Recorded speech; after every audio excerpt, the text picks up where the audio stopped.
परमपिता परमात्मा परमेश्वर पूर्ण ब्रह्म परम अक्षर ब्रह्म सर्व सृष्टि रचनहार कुल मालिक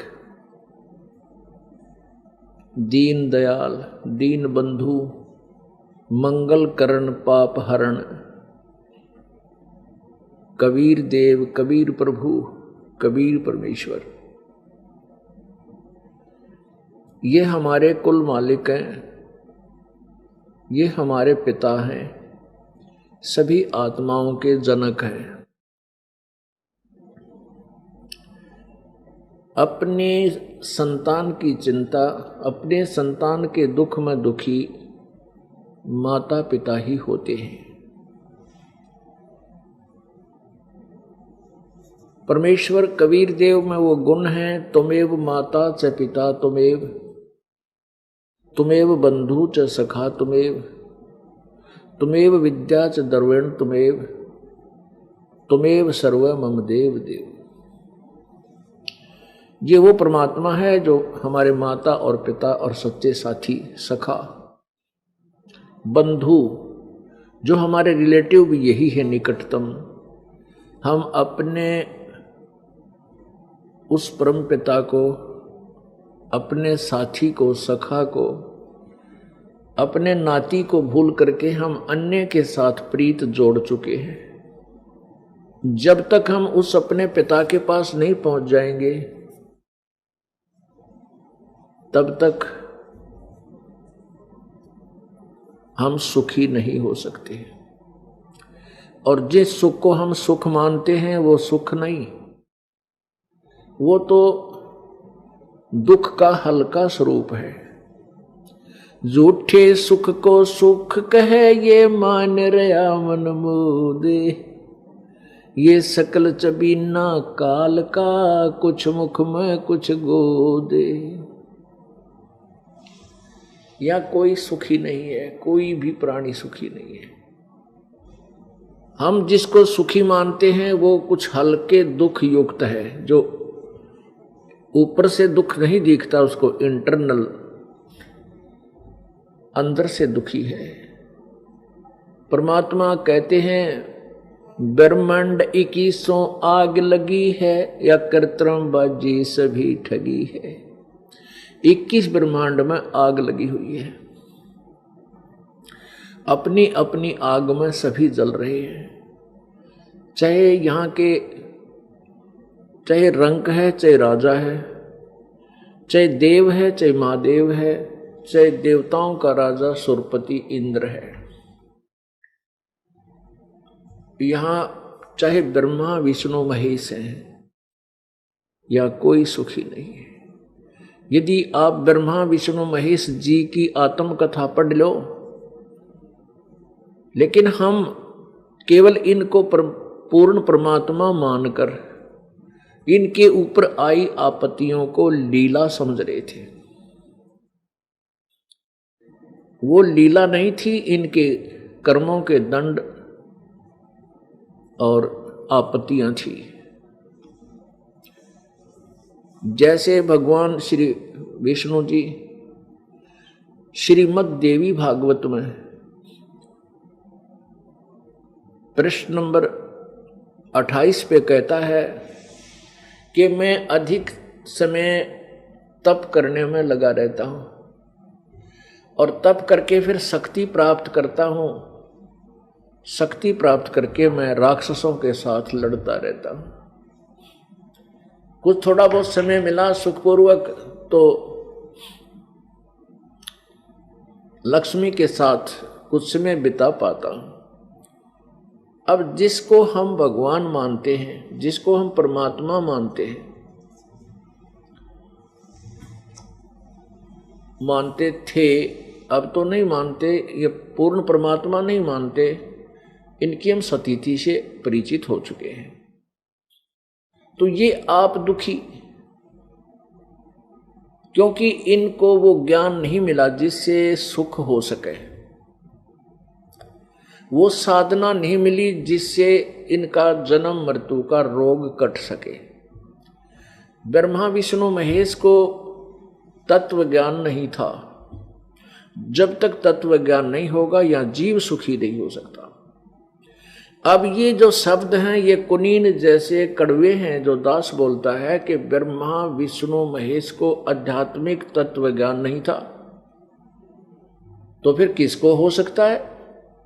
क्योंकि हमने ब्रह्मा विष्णु महेश से ऊपर कोई शक्तिमान नहीं रखी थी। हम इनको सर्वेश्वर महेश्वर मृत्युंजय कालज सर्व सृष्टि रचनहार कुल के मालिक माना करते थे कि ये पूर्ण परमात्मा है। ये भगवान है, परमात्मा है, लेकिन कंप्लीट गॉड नहीं है। ये पूर्ण परमात्मा नहीं है। इन्हीं के शब्दों से, इन्हीं के मुखारविंद से, इन्हीं की वाणी से पढ़िएगा, देखिएगा श्रीमद् देवी भागवत, श्रीमद् देवी भागवत यानी यह देवी पुराण है। दुर्गा पुराण भी बोलते हैं इसको, दुर्गा पुराण। संपादक हनुमान प्रसाद पोदार, चिमनलाल गोस्वामी। प्रकाशक एवं मुद्रक हैं गीता प्रेस गोरखपुर, गोविंद भवन कार्यालय कोलकाता का संस्थान। इसके पृष्ठ नंबर 28 पर देखिएगा। प्रथम स्कंध पृष्ठ नंबर 28।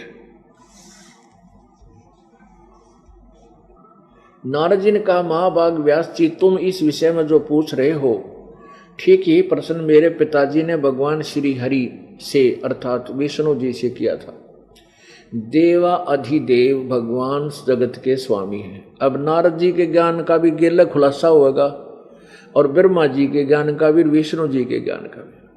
अब नारद जी कहते मेरे पिताजी ने हरि से प्रश्न किया था कि देवाधिदेव भगवान जगत के स्वामी हैं। लक्ष्मी जी उनकी सेवा में उपस्थित रहती हैं। दिव्य कौस्तुमणि उनकी शोभा बढ़ाती है। वे शंख चक्र और गदा लिए रहते हैं, पीतांबर धारण करते हैं, 4 भुजाएं हैं, वक्ष स्थल पर श्रीवत्स का चिन्ह चमकता रहता है। वे चराचर जगत के आश्रय दाता हैं, जगत गुरु हैं एवं देवताओं के भी देवता हैं। ऐसे जगत प्रभु भगवान श्री हरि महान तप कर रहे थे, उनकी समाधि लगी थी। यह देखकर मेरे पिता ब्रह्मा जी को बड़ा आश्चर्य हुआ। अतः उन्होंने उनसे जानने की इच्छा प्रकट की। ब्रह्मा जी ने पूछा, प्रभु आप देवताओं के अध्यक्ष, जगत के स्वामी, भूत भविष्य एवं वर्तमान सभी जीवों के एकमात्र शासक हैं, बता। ब्रह्मा जी श्री विष्णु जी को सर्वेश्वर बता रहा है। भगवान फिर क्या आप क्यों तपस्या कर रहे हैं और किस देवता यानी किस भगवान की आराधना में ध्यान मगन है?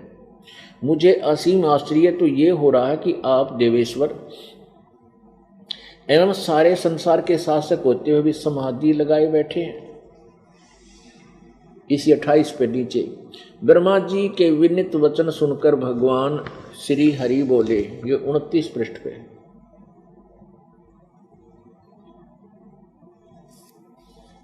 उनसे कहने लगे, भगवान ब्रह्मन सावधान होकर सुनो, मैं अपने मन का विचार व्यक्त करता हूं। देवता, दानव और मानव सब यही जानते हैं कि तुम सृष्टि करते हो, मैं पालन करता हूं और संकर संहार किया करते, किंतु फिर भी वेद के पारगामी पुरुष अपनी युक्ति से यह सिद्ध करते हैं कि रचने, पालने और संहार करने की योग्यता जो हमें मिली है, इसकी अधिष्ठात्री शक्ति देवी है। वे कहते हैं कि संसार की सृष्टि करने के लिए तुम में राजसी शक्ति का संचार हुआ है, मुझे सात्विक शक्ति मिली है और रुद्र में तामसी शक्ति का आविर्भाव हुआ है। उस शक्ति के अभाव में तुम इस संसार की सृष्टि नहीं कर सकते, मैं पालन करने में सफल नहीं हो सकता और रुद्र से एक संहार कार्य होना भी संभव नहीं। ब्रह्मा जी, हम सभी उस शक्ति के सहारे ही अपने कार्य में सदा सफल होते आए हैं। सुवर्त प्रत्यक्ष और परोक्ष दोनों उदाहरण मैं तुम्हारे सामने रखता हूँ। सुनो, यह निश्चित बात है कि उस शक्ति के अधीन होकर ही मैं इस शेषनाग की सैया पर सोता और सृष्टि करने का अवसर आते ही जाग जाता हूँ। मैं सदा तप करने में लगा रहता हूँ, उस शक्ति के शासन से कभी मुक्त नहीं हो सकता। कभी अवसर मिला तो लक्ष्मी के साथ सुखपूर्वक समय बिताने का सौभाग्य प्राप्त होता है। मैं कभी तो दानों के साथ युद्ध करता हूँ। अखिल जगत को भय पहुँचाने वाले दैत्यों के विकराल शरीरों को शांत करना मेरा परम कर्तव्य हो जाता है। आगे क्या बताते हैं, मुझे सब प्रकार से शक्ति यानी दुर्गा के अधीर होकर रहना पड़ता है। उन्हीं भगवती शक्ति अर्थात इस अष्टंगी प्रकृति देवी दुर्गा का मैं निरंतर ध्यान किया करता हूँ, यानी मैं उसकी पूजा करता हूँ। ब्रह्मा जी, मेरी जानकारी में इन भगवती शक्ति से बढ़कर दूसरे कोई देवता नहीं। अब कहते हैं दुर्गा से ऊपर कोई भगवान नहीं, ब्रह्मा जी कह रहे, और कहता है कि मैं इसी की पूजा में लगा रहता हूँ, यही मेरी इष्ट देव पूज्य देव है, देवी है। और दुर्गा कहती है कि उस ब्रह्म की पूजा करो। अब आइए 562 पृष्ठ पे, इसी पवित्र पुराण के 562 पृष्ठ पे, स्कंद 7वां 562 पृष्ठ पे, देवी के द्वारा हिमालय को ज्ञानोपदेश, ब्रह्म स्वरूप का वर्णन। श्री देवी जी कहने लगी, पर्वतराज, इस प्रकार योग युक्त होकर मुझ ब्रह्म स्वरूपा देवी का ध्यान करे। ऊपर जो बताया है वो तो कहते मेरी उपासना है। यह ध्यान आसन पर भली भांति बैठकर और तो की भक्ति के साथ करना चाहिए। उस ब्रह्म का क्या स्वरूप है यह बतलाया जाता है, जो प्रकाश रूप सबके अत्यंत समीप में स्थित, हृदय रूप गुहा में स्थित होने के कारण गुहाचर नाम से प्रसिद्ध और महान पद अर्थात परम प्राप्य है। उससे वह समस्त प्रजा के ज्ञान से परे है, अर्थात किसी की बुद्धि में आने वाला नहीं है, यह तुम जानो। जो परम प्रकाश रूप है, जो सूक्ष्म से अत्यंत सूक्ष्म है, जिसमें संपूर्ण लोक और उन लोकों में निवास करने वाले प्राणी स्थित हैं, वही ये अक्षर ब्रह्म है। यहाँ ये अक्षर ब्रह्म बोल रही है, आगे देखना। वही सबके प्राण है, वही सबकी वाणी है, और वही सबके मन है, वही परम सत्य और अमृत अविनाशी तत्व है, सौम्य। उस वेदने योग्य लक्ष्य का तुम वेदन करो, मन लगाकर उसमें तन्मय हो जाओ। अब ये स्पष्ट कह रही है कि उस वेदने योग्य ये लक्ष्य का तुम वेदन करो। सौम्य उपनिषदों में कथित महान अस्त्र रूप धनुष लेकर उस पर उपासना द्वारा तीक्ष्ण किया हुआ बाण संधान करो, और फिर भावानुगुत चित्त के द्वारा उस बाण को खींचकर उस अक्षर रूप ब्रह्म को ही लक्ष्य बनाकर वेदन करो। उसका मंत्र क्या है? प्रवण, यानी ओम उसका धनुष है, ओम नाम उसका मंत्र है, जीवात्मा बाण है, और ब्रह्म को उसका लक्ष्य कहा जाता है, यानी ब्रह्म। और वो कहाँ रहता है? वह सबका आत्मा, वह सबका आत्मा ब्रह्म लोक रूप दिव्य आकाश में स्थित है। अपुण्य आत्माओं, इस पूरे प्रकरण से ये सिद्ध हो गया कि ना तो ब्रह्मा जी को भक्ति का ज्ञान, ना विष्णु जी को ज्ञान, और ना ही दुर्गा स्पष्ट बता पा रही है। ये कहती है अक्षर ब्रह्म, उस ब्रह्म की साधना, और नाम बता रही है, मंत्र बता रही है ओम। अब गीता जी अध्याय नंबर 7 के श्लोक नंबर 29 में उस तत्व ब्रह्म का जिक्र है, उस परमात्मा का, कि उस परमात्मा को और सभी अध्यात्म ज्ञान को और सारे कर्मों को समझकर प्राणी केवल जन्म मरण से, जरा और मरण से छूटने का प्रयत्न करता है। 8वें अध्याय के प्रथम मंत्र में अर्जुन ने पूछा, परमात्मा किम तत्ब्रह्म, फिर वह परमात्मा कौन है जो तत्ब्रह्म आपने 7वें अध्याय के 29वें श्लोक में कहा है, तो वो तत्ब्रह्म, वह ब्रह्म कौन है? जैसे देवी कहे उस ब्रह्म का स्वरूप बताया जाता है, उस ब्रह्म तत्ब्रह्म का। अब कह तो महिमा तो वेदों में उस पूर्ण परमात्मा की है जो मोक्षदायक है, लेकिन इनको सभी देवताओं को और इस दुर्गा को और सभी ऋषि महर्षियों को उस तत्ब्रह्म यानी उस परमात्मा, भजन करो उस रब का, उस परमात्मा की यानी परम अक्षर ब्रह्म कि भक्ति की विधि का पता नहीं लगा, उन्होंने ओम मंत्र को ही उस परम अक्षर ब्रह्म की साधना का मंत्र मान लिया, इसी को उसका जाप मान लिया, इसी से उसकी प्राप्ति करने की चेष्टा की, जबकि ये ब्रह्म का मंत्र है, न कि उस ब्रह्म का, पर ब्रह्म पूर्ण ब्रह्म का नहीं है। अब यहां ये सब मार खा रहे हैं।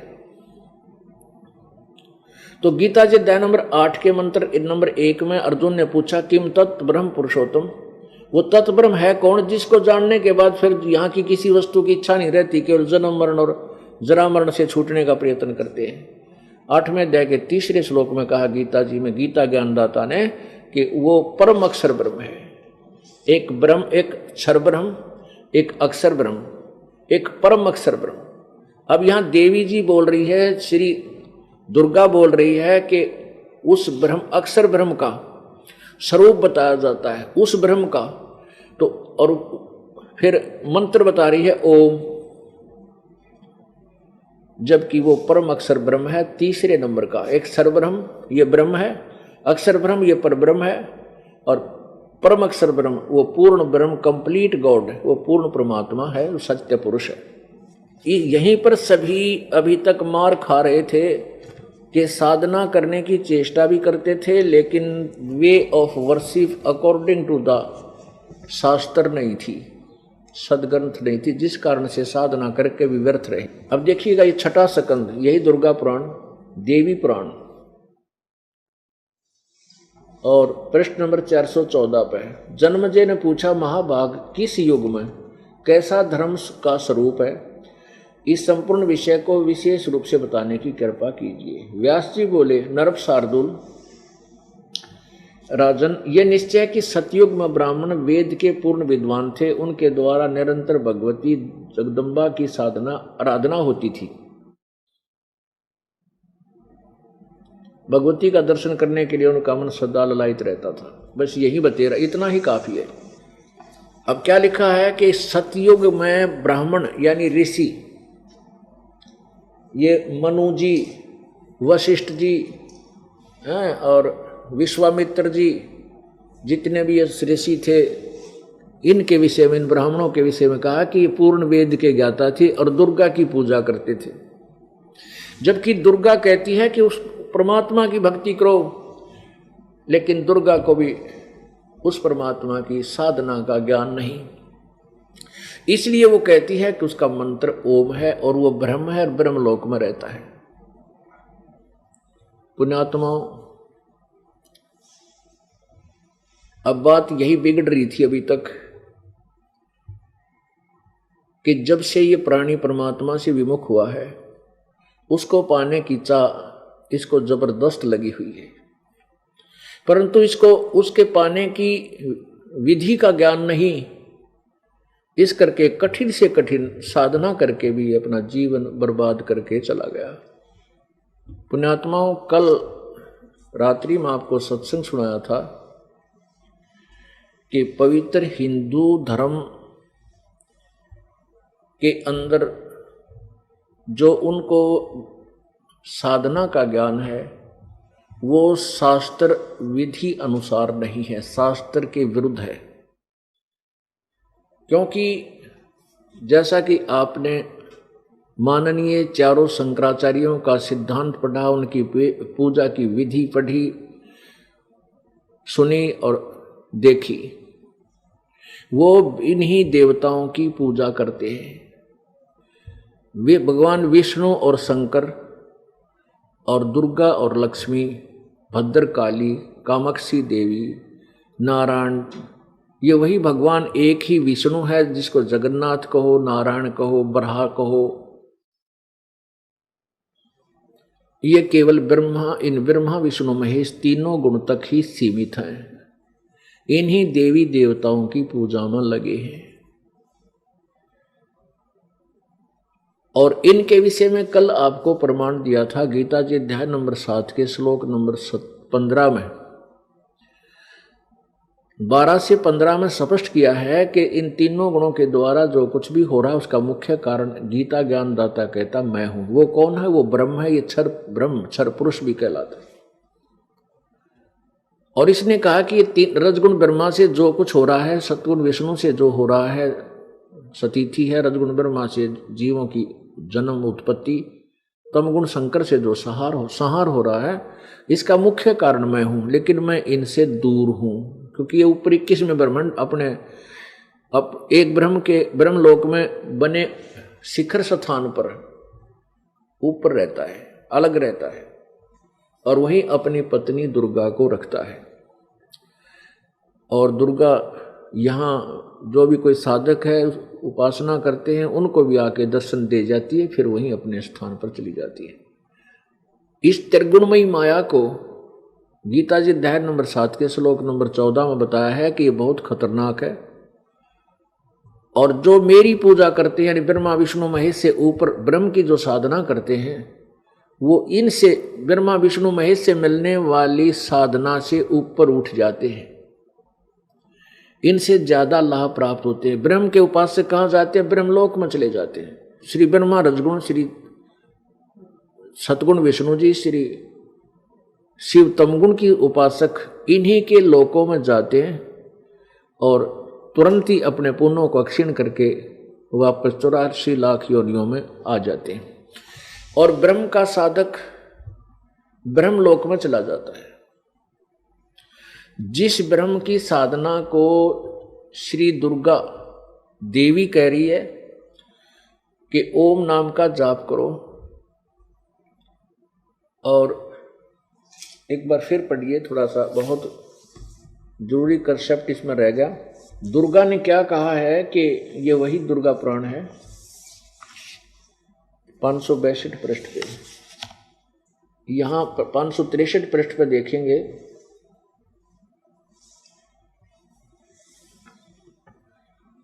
ये ब्रह्म के बारे में जो जानकारी दी गई थी, उस ब्रह्म का क्या स्वरूप है, यह बतलाया जाता है। यहां से आते हुए उस वेदने योग लक्ष्य का तुम वेदन करो, मन लगाकर उसमें तन्मय हो जाओ। सौम्य उपनिषदों में कथित महान अस्त्र रूप धनुष को लेकर उस पर उपासना द्वारा तीक्ष्ण किया हुआ बाण संधान करो, फिर भावा अनुगत हो उचित के द्वारा उस बाण को खींचकर अक्षर रूप ब्रह्म को लक्ष्य बनाकर वेदन करो। परवण यानी ओम धनुष है, जीवात्मा बाण है, ब्रह्म उसका लक्ष्य का गया। यहाँ ओम मंत्र बताया है और ब्रह्म लक्ष्य रूप पर अक्षर रूप ब्रह्म, और यहां पर अक्षर ब्रह्म, यानी ये कितने विचलित हैं। कहीं पर तो अक्षर ब्रह्म, ये अक्षर ब्रह्म, और यहां पर भी अक्षर रूप ब्रह्म, और फिर ब्रह्म पहला छोड़ा। ओ महिमा तो बता रहे हैं उस पूर्ण परमात्मा की, देखो यहाँ गाई जा रही है महिमा। उस ब्रह्म का क्या स्वरूप है वह यह बतलाया जाता है, ये सारा कुछ कहा है। इसके बारे में यहाँ कहा कि वह समस्त प्रजा के ज्ञान से परे है, अर्थात किसी की बुद्धि माने वाला नहीं है, ये तुम जानो। जो परम प्रकाश रूप है, सूक्ष्म चैतन्य सूक्ष्म है, जिसमें संपूर्ण लोक और उन लोकों में निवास करने वाले प्राणी सतीत हैं, वह अक्षर ब्रह्म है। वह अविनाशी परमात्मा है, वही सबके प्राण है, वही सबकी वाणी है, वही सबके मन है, और वही परम सत्य है। ये महिमा तो गा रही है परम अक्षर ब्रह्म की, और कह रही है इसको अक्षर ब्रह्म, और फिर लाकर छोड़ रही है केवल ब्रह्म की साधना पर। परवण उसका मंत्र है, जीवात्मा बाण है, ब्रह्म को उसका लक्ष्य कहो और ब्रह्म की पूजा करो। उस एकमात्र परमात्मा को ही जानो, यानी केवल एक परमात्मा जो सबका मालिक है उसको जानो, दूसरी सब बातें छोड़ दो।